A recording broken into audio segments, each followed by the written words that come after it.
Hey, this is Tuhan Aditya from LightHaven. Firstly, I'd like to apologize for the long gap between videos. I was recently tested positive for COVID and it's been a rough couple of weeks. But today we're going to be working on something that I quite enjoy teaching and quite enjoy using, and it is called different things in different arts. In Pikiti, we call it a punch through, a ride on, or a breakout. Essentially, it is a single stick entry. Let's just quickly look at what this ride on motion is. Essentially, I'm going from an angle 1, angle 2 type of movement, and I'm using this forehand diagonal strike to bridge from somewhere between long and medium range into close range while still controlling my opponent's arm that may lead into further strikes to the head. Within this motion, there is a bridging motion, a controlling motion, and a striking motion to the head, all combined into one. Let's just quickly examine why I would use this movement.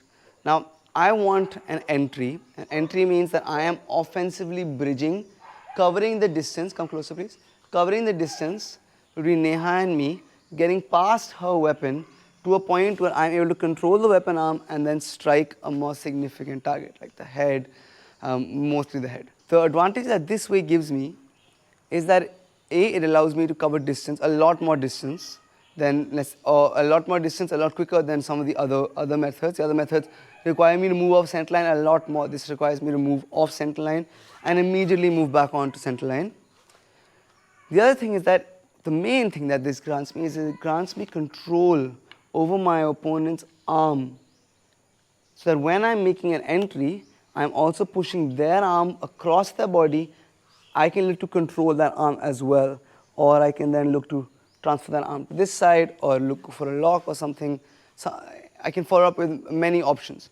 But essentially, it's allowing me to offensively bridge and instantly giving me control over my opponent's arm. And that's the main advantage, and that's the main reason why we would choose this entry over other entries. To begin with, I want to talk about some of the names that we have within Pikiti for this movement. So one is called a ride on, because the idea is that I'm riding on her wrist. The other, what I prefer better, and the reason why we're talking about these names is because these names oftentimes give us clues as to how the movement is meant to be used. So if I'm riding on the back of her strike is how my entry happens. Or I'm going to punch through, where I'm literally punching through. I'm punching through, and that's what gives me the entry into the cut. So Neha's going to give me angle 1, angle 2. Now, if I'm going from long range, let's go really long range. So like she can reach my hand, I can reach her hand. Okay? If I'm going to try and do this movement from here, it is quite difficult. It is possible, but it's quite sketchy, especially if she starts striking with power. Generally, this movement is done somewhere in the middle of long range and medium range to enter into close range. And the reason why that is because when I'm making contact with her weapon, I am not, give me angle 1, I'm not making contact with the top 2/3, I'm not even making contact with on the halfway line. I am trying to make contact as close to her hand and my hand as possible. I am literally trying to get stick to stick, wrist to wrist, and then continue my motion, which leads her arm to be pushed aside and my strike to enter. So the movement now goes from diagonal to punching through, literally punching through.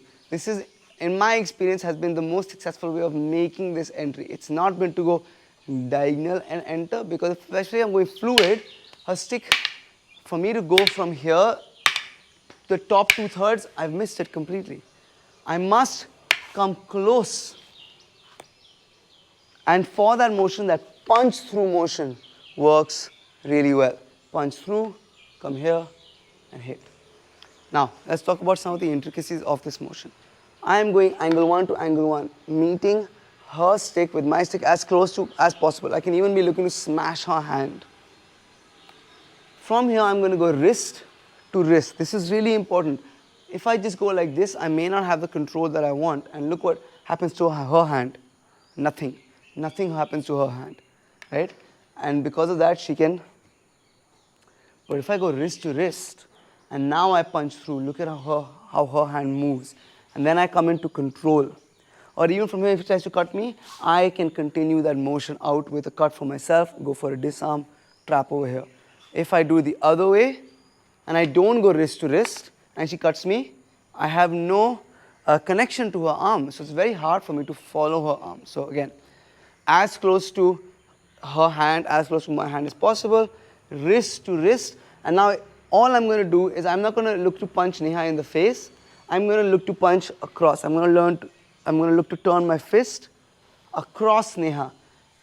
As I turn my fist across Neha, that turn is going to push Neha's arm to the side, and my weapon is going to come onto target.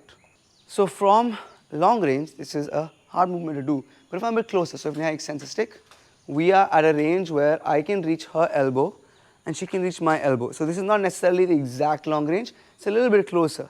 From here, if we're going, it becomes easier for me to make this entry from this range. The closer I get, the easier it's going to get. However, if I get too close, then it again becomes counterproductive, because from here, I'm so close, moving to the outside, I'm already getting hit, right? So there's a sweet spot somewhere between this range where I can hit her elbow and my elbow, and medium range where I can hit her body and my body. Somewhere in the middle of that is the sweet spot where this starts to work. After a bit, if I get closer, if I get to a point where, no, stay there. If I get to the point where my fist can reach her elbow and her fist can reach my elbow, now it's going to start to enter into really sketchy, dangerous territory where I'm more likely for this to crash through or to hit me than for me to do the motion. There's one more key aspect to this movement, and that's footwork. If I go angle 1 and angle 2, and I step straight in, yes, I can still get wrist to wrist and work this, but I am stepping straight into the line of that attack as well. So if I screw this up, I'm going to get hit. To solve that, I'm going to take a slight 45-degree step out.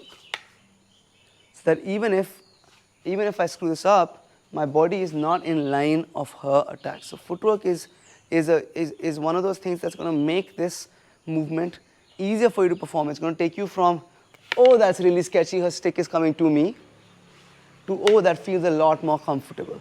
It also gives me a better angle to get wrist to wrist.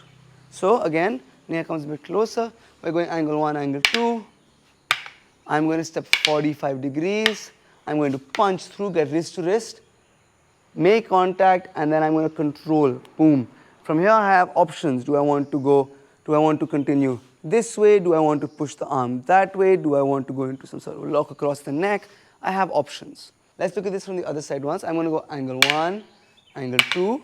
Now from here, again, 45-degree step, punch through, get wrist to wrist, or you can even wrist to somewhere forearm is all right, because they might change their strike as you come through, but either way, forearm, wrist to wrist, punch through. Notice how I'm punching across, strike, control, or strike, control. One more thing I can add to make this more efficient and more powerful is one more step. I'm going to punch through and step in. So my footwork now goes 1, 2. So I'm going to make contact here, and then as I punch through, I'm going to step in. That's going to drive that stick with even more power behind it across her head, and it's going to make her body turn even more. The first thing to watch out for is the angle or the context in which this is used. Now, if she gives me a diagonal line, come closer, a diagonal line or a horizontal line, a tight diagonal line, and I can move to the outside of her weapon, and I'm at the right range, then I can do this. As soon as she starts giving me horizontal lines, and I try and do this, most likely, either she's going to cut me or I'm going to hit myself as I do this. So as soon as the horizontal line comes, I may need to start doing other things. I can no longer work this, like I got hit on the hand right now. That's okay. I can no longer work this specific movement, or maybe it's not the best context. I'm sure you can pull it off in some way, but it may not be the best context to use it. So first is the appropriate range, where I cannot be doing this from too far away. It's going to be very hard for me to do this. I need to be just close enough where I can make this entry. I'm not giving you fixed ranges for where you can make this, like exact fixed ranges. Like I'm not saying you should be able to reach her arm or this. I'm giving you like in between hand, stick to elbow, and somewhere here. In between is where you need to find your range for yourself, because height will matter. The person who you're doing this, their height will matter. There are a lot of variables that will affect how you can do this. So experience will tell you the correct range of doing this, but you cannot do it from too far away. You cannot do it from too close. So the right angle matters. The right range matters. The next thing is understanding that it's not just an entry. It's not just about me being able to hit her, because if I'm hitting her, this is still, and if I don't have control over this hand, I'm going to get hit. So huge point of the movement, because I can also do this. She gives me angle 1 and angle 2. I can just do this, bang, bang, right? Why am I coming closer? I'm coming closer so I can control the arm, and so then I can get more, what is the word? Significant strikes, and significant means that it causes more damage or ends the fight or allows me to move on to the next fight if I'm fighting multiple people. And so a huge aspect of this movement is the control that it gives you on your opponent's arm. If I just go, I have no control over that arm. So make sure you're getting stick to stick, wrist to wrist, or wrist to forearm. Because if you don't have this connection, when I punch across, her arm won't move, her body won't turn, I won't have a chance to control, follow up with some sort of control of my own. If I just do this, the hand is still there. I must get wrist to wrist or wrist to forearm so that as I punch through, her arm moves. And the third thing is where to make contact on your stick. Again, the higher, further away from my hand to her hand I make contact, the harder it is for me to get wrist to wrist. I can still go 1 and 2. I can even go 1 and 2, but it's an extra motion. The closer I am to my hand and her hand, the easier it is to get wrist to wrist. Now there are of course inherent dangers of this, which is that she might hit your hand. That is the danger. That's why you need practice and experience with this. But the closer you are to your own hand, the easier it is to get wrist to wrist, which is the prerogative, which is the aim of this, is to get wrist to wrist and then punch through. And one last thing is remember the word punch through. Punch means that my hand, normally we're focused on our weapons, right? We're trying to cut with our weapons. My weapon is leading the way. The weapon is the furthest thing from my body. The weapon is the closest thing to her body. But in this instant, I am punching. That punching motion is important. It's not a curve to a punch, although it can be. Maybe for whatever reason we get, like she's giving me angle 1, I'm in this, I stop that hand, I'm in this, and now I want to punch through. That can be, but if you want to bridge successfully, it's not a curved to a punch. It is a punch through, which means my hand is moving straight and turning. It's not curved and turning. This is one big problem that people have when they're like, hey, I'm not able to get wrist to wrist, or I'm not able to connect with the correct part of the stick, because they're not punching through. We literally bring the fist forward and go through. Again, I acknowledge there are inherent dangers to this, but if you want to be more successful with this, then this is a good way to go about it. Thank you so much for watching. If you liked what you saw, if you learned from what you saw, please do like and share this video. Please do comment down below if you have anything to add to the discussion. All of these things really do help out the school and the channel a lot. A huge thank you to all of our patrons. Thank you so much for your support. If you'd like to know more about our Patreon page and the exclusive content that we offer there, check out the link in the description down below. Thank you so much for watching, and see you in the next video.